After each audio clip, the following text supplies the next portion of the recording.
Hi ladies and gentlemen, today we're going to be looking at creating our very own ceramic mugs.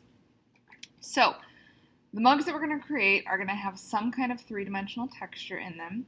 They are going to have a diameter of 2.5 to 3.5 inches, and they can be any height that you want, but keep in mind you want to be able to reach into the bottom, whether with your hands or whether with a tool.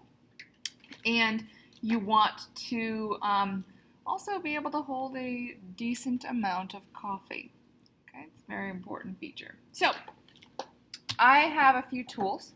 The first one is going to be a rolling pin.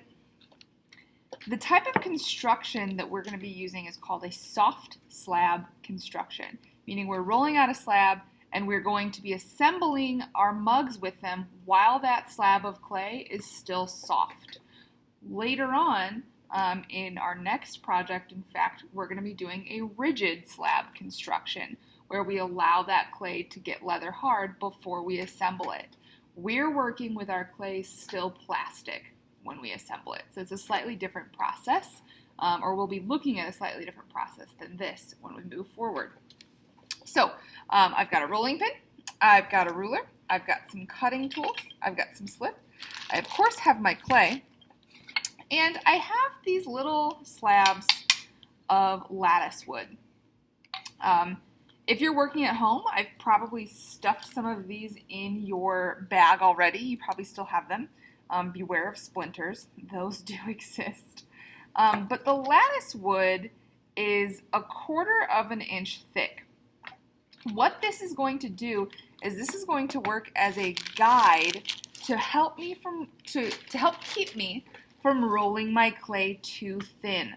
So I can put these down next to my clay, put my rolling pin on top of it, and any clay that's underneath here I know is going to be at least 1/4 of an inch thick. Now you don't have to use these, you can eyeball it if you'd like to, but we want the clay for our mug to be anywhere from 1/4 of an inch to 3/8 of an inch.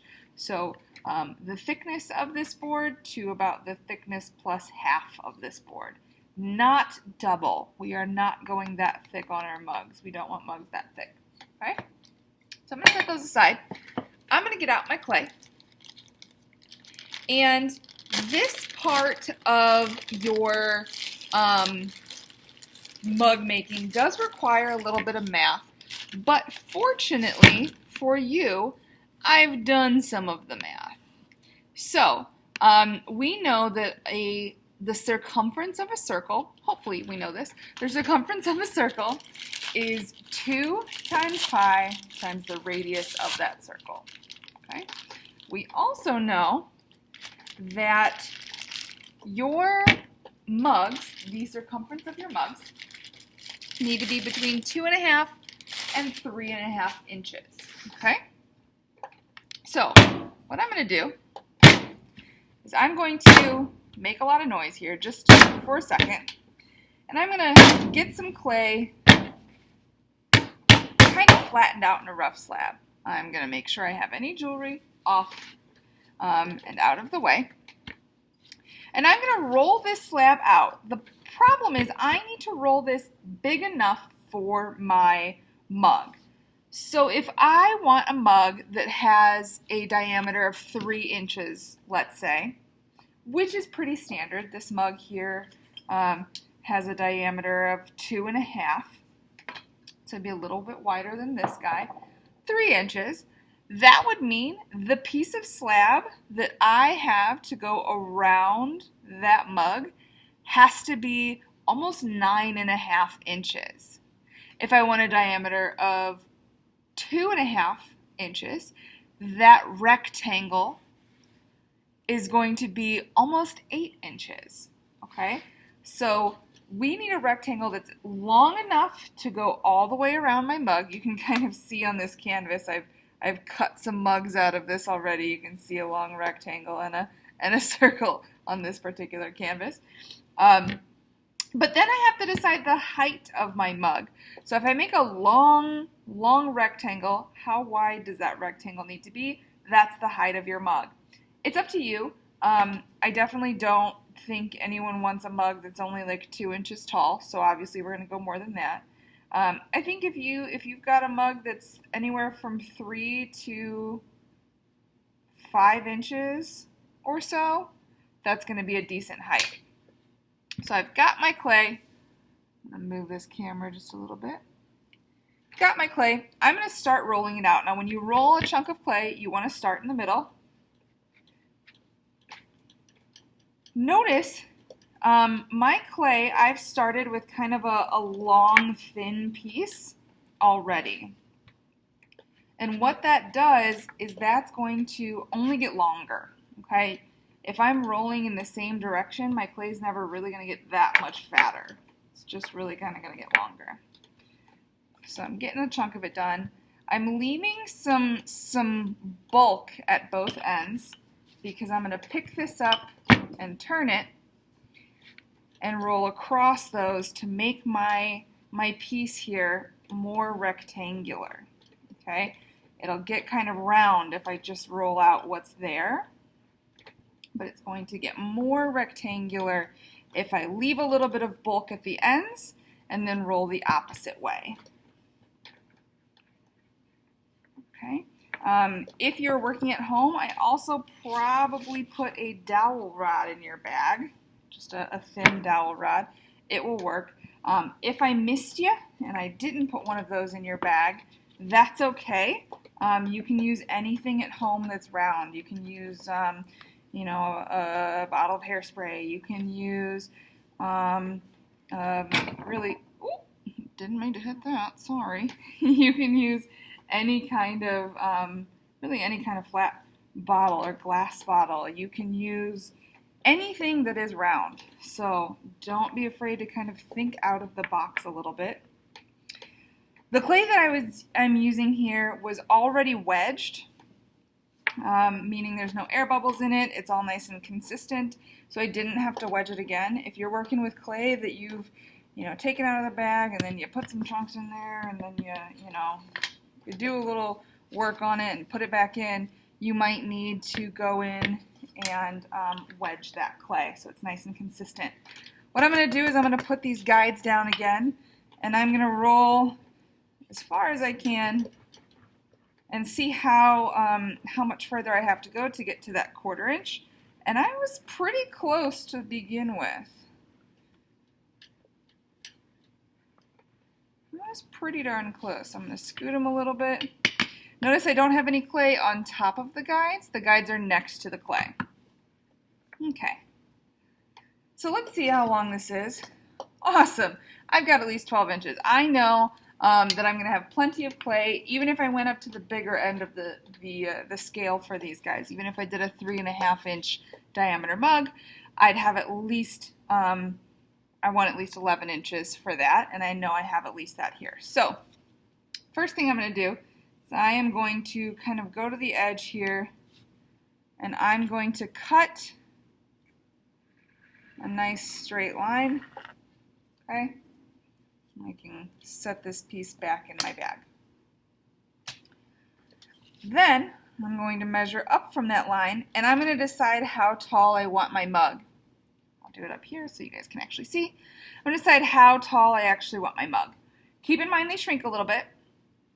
So I'm going to go, I think I can get 4.5 inches, and it will go the length of this this piece here. So I'm just going to put a little dot at 4.5, little dot at 4.5, and then I'm going to connect those dots. Yeah, 4.5. I'm going to connect those dots. That looks really crooked, guys. Why does that look so crooked? Oh, because that's not a dot. Oh, it feels like a Monday, but it's not, guys. Alright, so I'm cutting, connecting the dots and cutting. Okay. Now, if you want to leave it at this point, you can. That's fine. But I've got my rectangle of clay. It is plastic clay. It is good to go. Okay? The next thing I'm going to do, I'm going to take some of these scraps here. I'm going to rework them, re-wedge them into a consistent ball of clay. I'm not just folding them over and rolling it back out. Consistent ball of clay here. And I'm going to roll out enough for the circle for the bottom of my mug. Okay? Now, you don't have to do a circle, technically. You can do anything you want. Traditionally, mugs are circular. Okay? You can leave this a little bit chunkier if you want it a little bit chunkier, but still not going over that 3/8 of an inch line. Okay? Whenever you're cutting a circle out of clay, I think it is best to find something to trace that is manufactured, because circles are hard.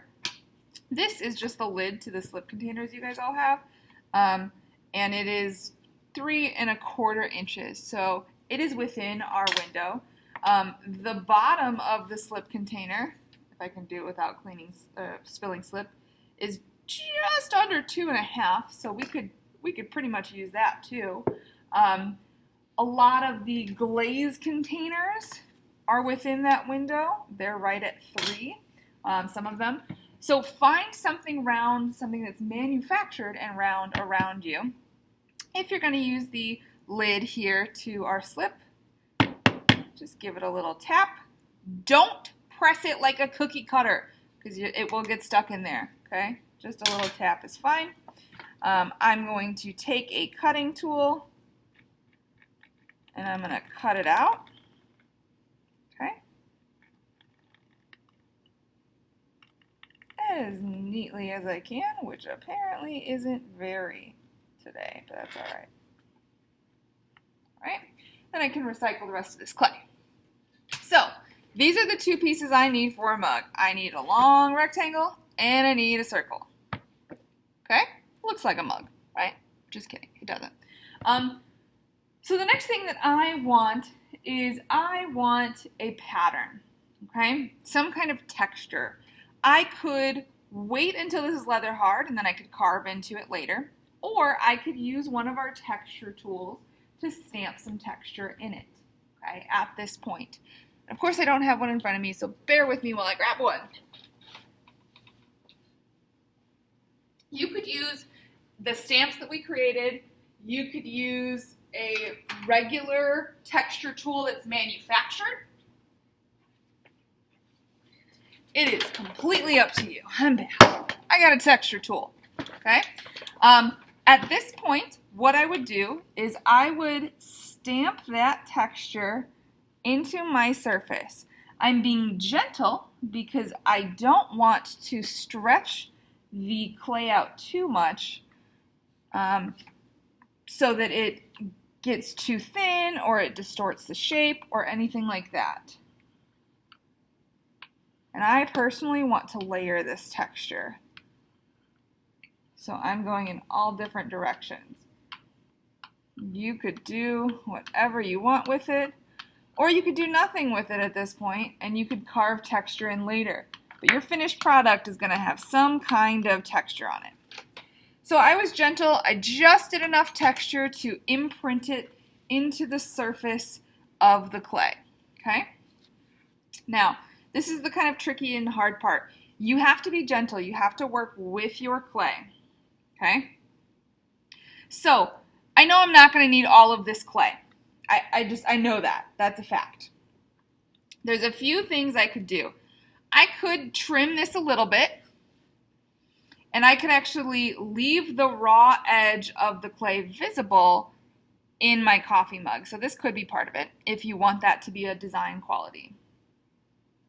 I don't. So what I'm going to do is I'm going to take my circle and I'm going to wrap my clay gently and fit it to that circle. I've got a lot of extra here, okay? And that's okay. What I'm going to do, when I've got down here on the bottom, I'm feeling to make sure it's lined up. It feels good and tight. It's right on top of my base, not around it. What I'm going to do is I'm going to take a sharp tool, some kind of cutting implement. I'm going to choose somewhere in the middle of where it overlaps, and I'm going to cut a straight line all the way down to that base. This piece comes off. This inner piece, maybe, comes off. And I'm left with two pieces that fit exactly where I wanted it to fit. Ooh, this 4.5 inches is pretty tall. A pretty tall mug. That's okay. Got some extras. Those will go back in my bag. Now you can imagine the parts that happen next. I'm going to lift this cylinder up off my base. Gently, I'm not doing anything that's going to ruin that texture because this is still very soft. I'm going to score all around, all around, all around, all around. Score, score, score, score, score. Some of you guys, that's like how much you score. That's not enough. We need to scratch these bad boys up. Get it. There's a chunk of something in my clay. That's fine. Get rid of that. Score, score, score, score, score. Score, score, score, score. Okay? You want this to look like Velcro because then it will act like Velcro and it will hold your piece together. So don't be afraid to chop up that surface. I'm not going deep. I'm just chopping up the surface. Okay? I'm going to flip this cylinder. I'm going to do the same thing on this edge that I know is going to touch the bottom. I'm also going to do up and down the sides. Okay? Your clay here, where the texture areas join, you want to be careful. Obviously, we need to smooth them together and make sure that they're sealed and connected, but you don't want to ruin the texture that's on there. So be very, very cautious as you are smoothing together the outside of this. Be very careful with it so that you don't smooth away the texture on that seam and have a weird seam. Okay? So blah, blah, blah, blah, scoring, scoring, scoring. If your table has a scoring tool, awesome, use it. They're useful. I didn't have enough for every table, so some of you have them and some of you don't, and I'm sorry. Okay, slip on all the seams. Almost out of slip. I'll make more today. If you're working from home, remember our method to make slip. You're just going to make a tiny pinch pot, fill it with water, and swirl a stick or a brush or something around in there, and you'll make some slip. I'm going to make it in a blender. That's how we do it in the classroom. Got my slip in there. Okay. I'm flipping this bad boy upside down. Being gentle. Always gentle. I'm going to line up the edge there. Line up the edge. Press and wiggle. I'm going to press this seam together. Like that. I'm being very, very gentle on the outside because I know I don't want to lose that texture. Okay? I'm going to smooth this seam, so I will lose a little bit of texture in the bottom, but that's okay. Losing that seam. Getting rid of that bad boy. I'm going to gently smooth the outside together, and if possible, try to continue that texture after the fact. So I might go back in here with a tool and try and continue some of those lines. And then we know what to do on the inside. We want this guy to be watertight. So my inside seam is going to be the one I really need to get rid of. I made a tall mug. It's going to be hard. So I'm going to use a tool to reach down into the bottom. I'm going to get rid of all those seams in there. Anything on the sides that I do, I'm going to support on the outside. So I'm smoothing, smoothing, smoothing, smoothing, supporting on the outside. Now you want a handle. I'm setting this aside. Pretend like I put a coil in there. I smoothed it out with a tool. Some of my favorite tools to do that with are these wooden ones that have a rounded bottom because it's shaped just like your finger, but it's longer than your finger. So I can use that to smooth out the inside in there. So let's pretend that I did that. I'm letting this guy get leather hard. I'm going to roll out a coil, kind of a chunky coil. It doesn't have to be too thin because we want this to support the weight of a mug. And I made a big mug, so I need a chunky coil. So what I'm going to do, I'm going to choose the shape that I want my handle to be. Okay, maybe I want it to taper a little bit at the end. Maybe I want it to have a fancy spiral like I did there. Maybe I want it to have what's called a thumb lock, so that's where my thumb goes when I hold it. But the most important thing for these mugs, and I know it seems silly, make sure your fingers can fit in it. If I'm holding this, do I want a 3-finger hold? Do I want a 2-finger hold? Do I think I can hold this with 1 finger? Okay. If you give me a handle that only has an opening like this, I don't have much of a choice. I can't fit a 2nd finger in there. That's tiny. It's a 1-finger hold. So I want a handle that my hand is actually going to be able to use because these are functional things. I'm letting this get early leather hard, not too dry. If it's too dry and we try and attach wet clay to it, it's not going to adhere. They're not going to connect. Okay? I'm going to decide where I want this handle. For most of you, I would recommend putting the handle on the seam. Okay, it's a way to kind of help hide that seam. Things to consider: don't put your handle up too high. If I have a handle up here, I can't put this mug upside down, flat on a table, and sometimes we store our mugs upside down in the cabinet, or at least I do. Same thing, don't put it too far down or it's going to hit the table. You want it kind of pretty centered, and I want to make sure that that's not a problem. All right. So I'm going to let this dry up to get early leather hard. I'm going to shape this and let it also dry up to get early leather hard. It's not going to take long. This is thin. It's losing water very quickly because it's losing from all sides rather than just 2 sides like your slab. I'm going to score when this is early leather hard. I've rushed it a little bit. Score. These are the 2 points of contact where it's going to connect to the mug. I'm going to figure out where it connects and score.